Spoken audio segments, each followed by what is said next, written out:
Demet Özdemir soltó la sopa. Y ojo que lo que ha dicho sobre Can Yaman y sus exparejas, tela marinera.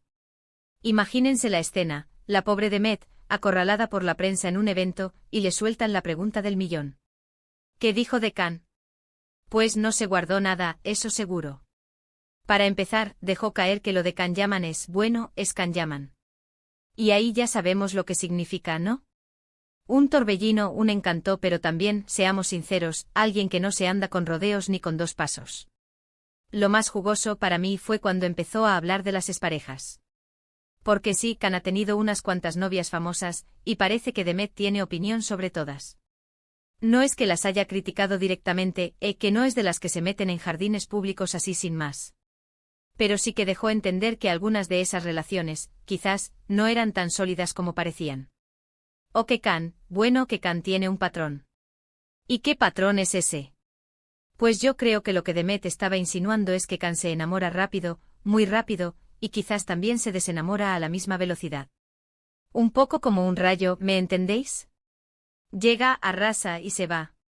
Y eso para alguien que busca estabilidad, pues igual no es lo más ideal del mundo. Lo que yo creo que está pasando es que Demet ya ha pasado página, y ahora se siente cómoda hablando de su pasado con Can sin filtros. Es como si hubiera dicho, mira, sí, salí con él, fue intenso, fue bonito en su momento, pero, ya está.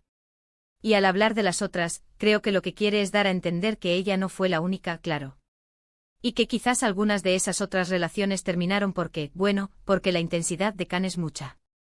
Muchos dirán que esto es buscar protagonismo, que es lanzar dardos envenenados.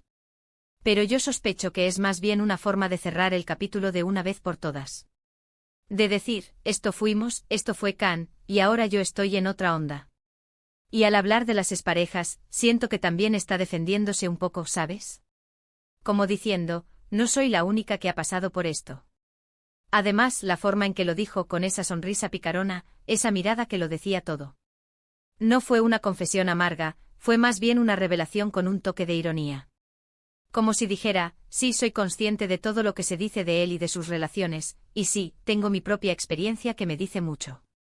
Para ser honestos, esto le da 1000 vueltas a las noticias falsas que circulan por ahí. Demet está siendo súper sincera, y eso se agradece. Nos está regalando salseo de verdad, del bueno. Y nos deja pensando, ¿verdad? ¿Será que Can Yaman tiene un tipo de relación muy particular? ¿O es que Demet Özdemir sabe algo que nosotras no sabemos? Y hablando de saber cosas, ¿vosotros qué pensáis de todo esto? ¿Creéis que las exparejas de Can Yaman confirman un patrón o es solo casualidad?